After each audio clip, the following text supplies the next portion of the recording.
उत्तर प्रदेश में बड़ी हलचल, आपको सीधे लिए चलते हैं लखनऊ। बात करते हैं हजार बेटे हमारे उत्तर प्रदेश में है, इसलिए हम उन सब की लड़ाई लड़ते हैं। हम केवल एक बेटी और बेटे के चक्कर में राजनीति नहीं करते। ऐसा क्या हुआ कि किसकी वजह से आपको पार्टी छोड़नी पड़ी? ऐसा क्या हुआ? जो पार्टी छोड़ने का कारण मैंने राज्यपाल जी के भेजे हुए इस्तीफा में स्पष्ट किया है, वही कारण मैंने इस्तीफा देना है। 5 सालों तक आपको कहां कहां पर ऐसा लगा कि सम्मान नहीं हो पा रहा? हर चीज पत्र में उल्लिखित है। आपके साथ और भी लोग जा रहे हैं जो शायद आप 2 इंतजार करिए, जिसको जाना है उसका भी आपके सामने सूचना चली जाएगी। क्या समाजवादी पार्टी के साथ आपका जो बातें हैं उसको सीटों को लेकर के भी जो लोग आएंगे उनके साथ जाएंगे? जो लोग आपके साथ जाएंगे उनको सीटों को लेकर के भी समाजवादी पार्टी से बात हुई है? आपकी जो समाजवादी पार्टी में जो आपके साथ जाएंगे उनसे सीटों को लेकर के भी बात हुई है? कितने लोग जाएंगे आपके साथ, उनका क्या होगा? अभी मोरी किसी से कोई वार्ता नहीं हुई।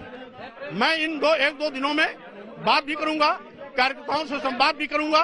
कार्यकर्ताओं की भावना के अनुसार मैं अगले निर्णय लूंगा। पार्टी छोड़ने की वजह क्या थी? ऐसा क्या लगा? पार्टी छोड़ने का वजह पत्र में उल्लिखित है।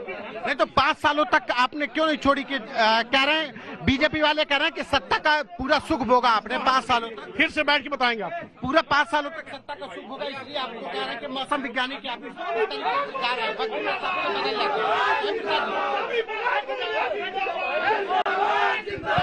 आपको ये कह रहे हैं कि वक्त के हिसाब से आप हमेशा उत्तर प्रदेश की राजनीति स्वामी प्रसाद मौर्य के चारों ओर घूमती है। जिन नेताओं को घमंड था कि वो बहुत बड़े तोप हैं, उस तोप को मैं 2022 के चुनाव में ऐसा दागूंगा कि उस तोप से भारतीय जनता पार्टी के नेता ही स्वाहा हो जाएंगे। प्रसाद मौर्य हैं जिन्होंने साफ तौर पर कहा कि 2022 में वो एक ऐसी तोप की तरीके से काम करेंगे जिसमें बीजेपी और उसके नेता स्वाहा हो जाएंगे। अब देखना होगा कि 2022 के चुनाव के नतीजे क्या परिणाम दिखाते हैं। संदीप के साथ संतोष कुमार, आज तक। बड़ी बात कर रहे हैं यहां स्वामी प्रसाद मौर्य 5 बार विधायक रह चुके हैं। बहुजन समाज पार्टी से बीजेपी में आए थे, मंत्री थे योगी आदित्यनाथ की सरकार में, श्रम समन्वय के मंत्री थे। ये कहा कि विपरीत परिस्थिति में विचारधारा अलग होने के बावजूद उन्होंने काम किया। अब प्रश्न यह है कि उनके साथ कौन कौन छोड़कर भारतीय जनता पार्टी जाएगा समाजवादी पार्टी में। अखिलेश यादव ने भी अब से थोड़ी देर पहले यह ट्वीट किया कि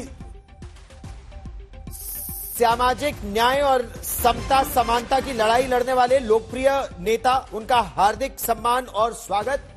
संतोष कुमार मेरे सहयोगी हमारे साथ जुड़ रहे हैं, हिमांशु मिश्रा भी हमारे साथ जुड़ रहे हैं। संतोष, पहले आप ही के पास आएंगे।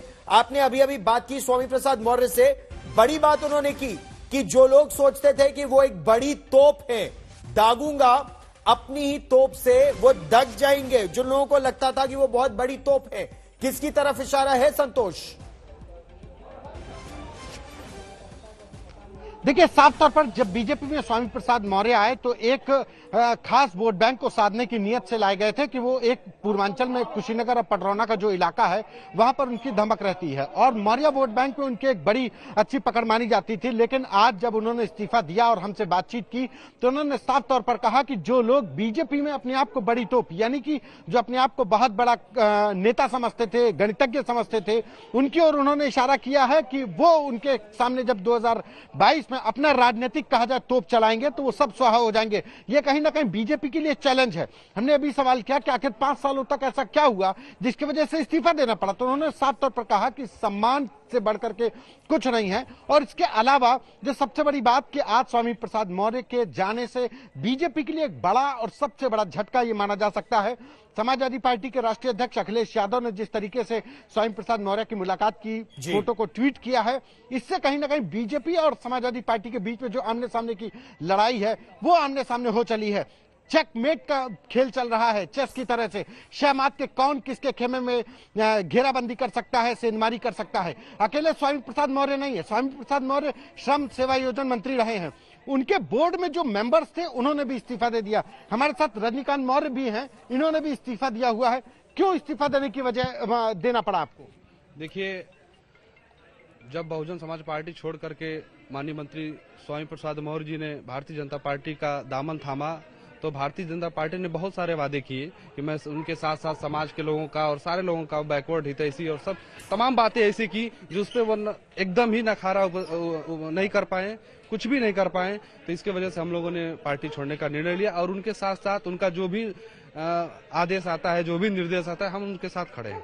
कितने लोग, क्या कुछ सिटिंग विधायक भी हैं? आज शाहजहांपुर से एक विधायक भी गए थे। देखिए माननीय मंत्री जी ने कहा है कि बस 2 दिन रुकिए, सारा सब कुछ स्पष्ट हो जाएगा। तो 2 दिन में बहुत ऐसे लोग हैं, माननीय विधायक जी भी हैं, माननीय मंत्री जी भी लोग हैं, बस 2 दिन का वेट करिए, सारा कुछ स्पष्ट हो जाएगा। देखिए, सबसे बड़ी बात कि स्वामी प्रसाद मौर्य भी कह रहे हैं कि 2 दिन में तमाम अन्य लोग भी शामिल हो सकते हैं। इसके अलावा पहले भी चाहे ओम प्रकाश राजभर हो या दूसरे अन्य नेता, वो इशारा कर रहे थे कि बीजेपी में एक बड़ी सेंधमारी होने वाली है और इसकी शुरुआत स्वामी प्रसाद मौर्य से हो चुकी है।